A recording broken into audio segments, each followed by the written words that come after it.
Michael J. for Hope for the Warriors. Started back in '06 at Camp Lejeune. Military families witnessing the effects of war on their loved ones. Now, almost 20 years later, they've aided over 53,000 service members, veterans, and families with confidential, high-quality behavioral health care services at little or no cost to post 9/11 vets and their families. Over 91% of every dollar donated goes directly to the programs. If you're as concerned about our heroes as I am, go to hopeforthewarriors.org. You're listening to the Weekend Sport Podcast with Jason Pine from News Talk ZB. Will Jordan has become the latest All Black to re-sign with New Zealand Rugby during the week, or in fact it was last Sunday night on the breakdown. It was revealed that Will Jordan has signed, or re-signed rather, until the end of the 2027 Rugby World Cup cycle, and has also recommitted to the Crusaders and will continue to be aligned with Tasman throughout that period as well. Will Jordan's already been part of 4 title-winning Crusaders sides. He's played 21 tests and scored 21 tries. Bowden Barrett throws a wild pass, tidying up as Taylor does really well, busting out of tackles. Now Cody Taylor, can he link up? Jordan's there. Will Jordan, plenty of pace. Oh, Will Jordan scores. All Blacks in early. Sensational All Blacks. Yeah, sensational player. Will Jordan is with us. Will, thanks for taking the time on game day to have a chat to us. Let's talk about the decision to re-sign with New Zealand Rugby for the next World Cup cycle, taking you right through into the back end of 2027. How easy a decision was it to re-sign with New Zealand Rugby? Yeah, reasonably easy decision in the end. I think over the course of my career, I'd sort of been signing more kind of 1 or 2 year deals, but sat down with my agent, Ken McIntyre, and kind of mapped out that was pretty keen to be in New Zealand over the next 4 years through that next World Cup. So, it was always about just sort of length of term, but really pleased to have the 4 years locked in and be able to focus on footy for the next decent while. Up until now, you mentioned they've been more 1 or 2 year deals. Has that been at your request, or has that been your desire, or has that been a New Zealand Rugby thing? What's the story behind that? Probably more from my end. I think as a young player coming through and you're sort of trying to prove yourself and earn your place in sides, then there's a bit more benefit to signing those shorter deals where you sort of leverage your position in the game is sort of increasing, whereas just felt like with the last couple of years being a bit more involved with the All Blacks and the Crusaders was kind of comfortable with where we were at from that end. So the longer term made a bit more sense.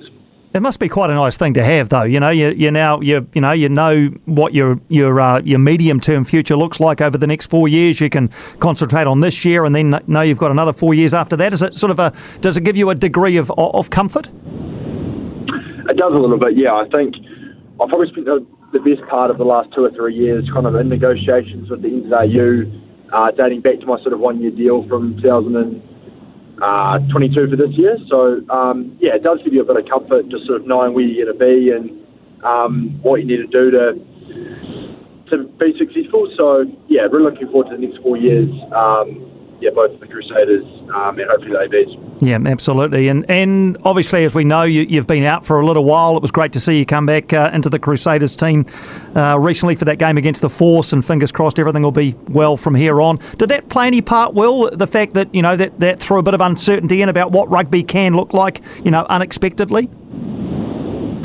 I think it was in the back of my mind a little bit. Like I said, this sort of longer-term deal had been in the works kind of before that had eventuated last year. But, when I sat down and thought about the opportunity to get a bit of security, I guess, is the benefit of the longer-term deal. So, the main thing was probably around just wanting to be in New Zealand for the next 4 years. But, it's stuff like that, securities, things you're considering as well. So you've recently come back, as I say, from the issue which sidelined you for the Northern Hemisphere tour for the All Blacks last year. First 10 rounds of Super Rugby this season. Can you just talk us through it? Will, what actually happened, mate?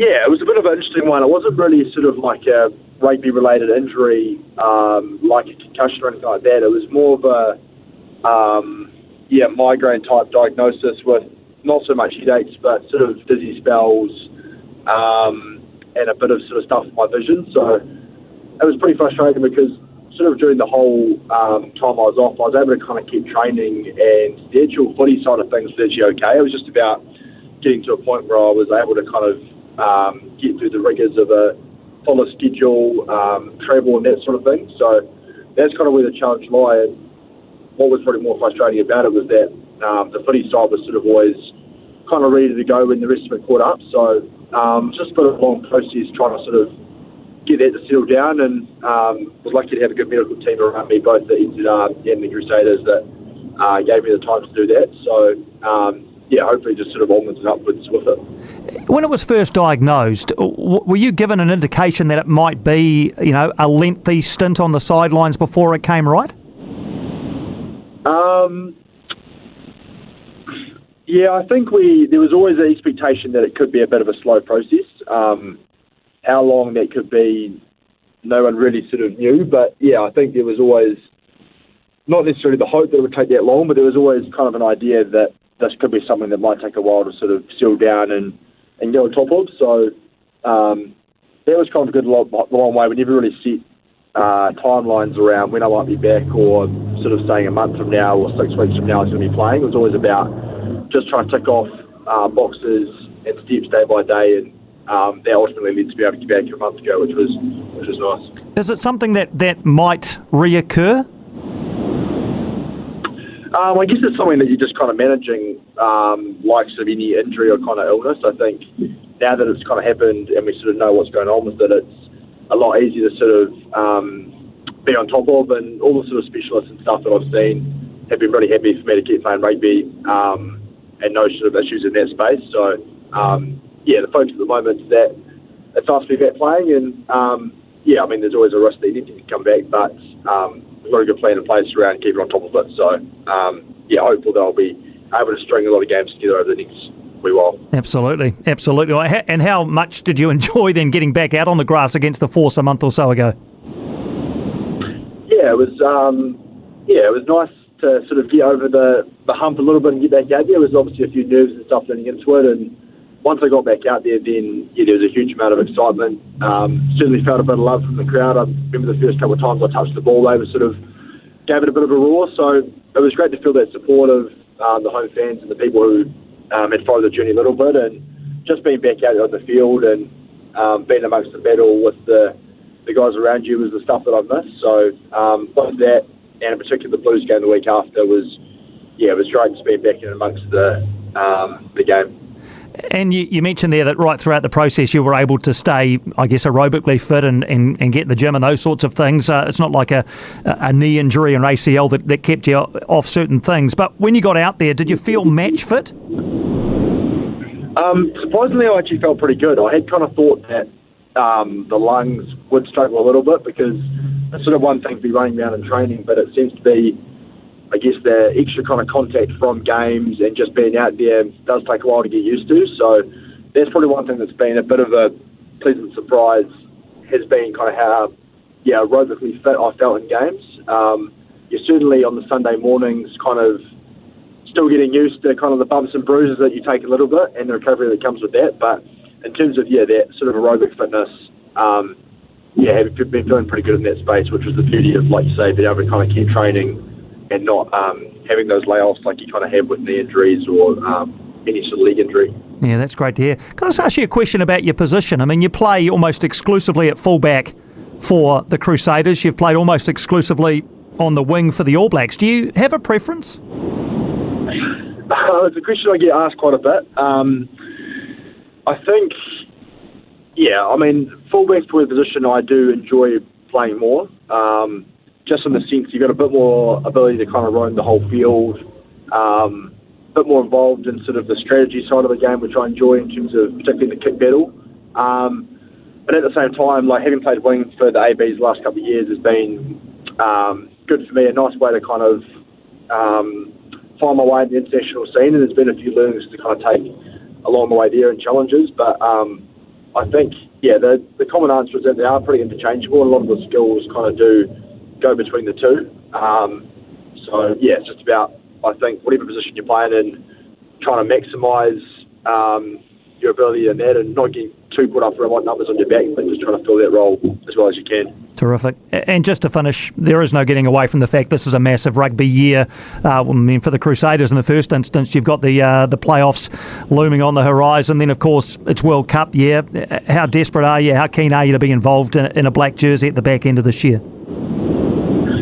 Yeah, definitely there's a huge desire for it. I think having been a part of the ABs for all of the World Cup cycle up to this day, you do kind of have that urge to kind of be able to finish off the cycle and be able to go out there and represent your country. I think particularly with the way the team's gone over the last few years, there's been a few challenges, and it feels like we're starting to kind of get out the other side of it. And I know there's a lot of excitement and positivity around the World Cup and the opportunity to go over to France and do something pretty special. So I think we've seen that across Super Rugby as a whole this year. There's been a huge number of guys putting their hands up across all positions with that desire to wear the black jersey at the World Cup is the main kind of focus. So, certainly for myself, the focus for the next few weeks is on Super Rugby and doing the job with the Crusaders, and I think playing well in those games will be the main factor of making that World Cup squad. So whilst it's sort of there in the future and you're thinking about it, keeping your focus kind of on the present, pretty important. I do actually have one more question. It's about just back to the migraine stuff. Well, were there times when you were just like, I don't want to say dark times, but when you just got really annoyed and frustrated with the whole thing and wondered whether you might make it back? Oh, there's definitely times throughout that I was, frustrated and, you start to just wander a bit with your mind around what could be and what might happen. But I think, like I said, we had a good plan in place with the medical team, and the idea had always been that it would sort of come right. It was just a matter of when, not if. So, definitely there's frustrations on the way and times where I battled with it. But I guess, the whole thing is about trusting the process and knowing that eventually it could come right, and being able to train and still be able to get out in the park with the lads and do that was probably a big help as well, so that I wasn't sort of so isolated in it. Good man. Well, I know rugby fans up and down the country were delighted to see you back. It must have been a challenging time, but great to be back out the other side. All the best this weekend against the Hurricanes and the rest of Super Rugby. On to the All Black season as well. Thanks for taking the time for a chat, Will. No worries. Thank you. Thank you, mate. That is Will Jordan, of course. Great to have him back out there. It must have, he mentioned there, been an incredibly frustrating time. I think you accept that things like, knee injuries or typical rugby injuries are all part and parcel of being an elite rugby player, but you don't expect to get a migraine-related condition that's going to keep you out of rugby. So it must, that's one right out of left field. And while you probably day-to-day or parts of days feel physically okay, just being out for so long shows how seriously it affected Will Jordan. Just so good to have him back out there.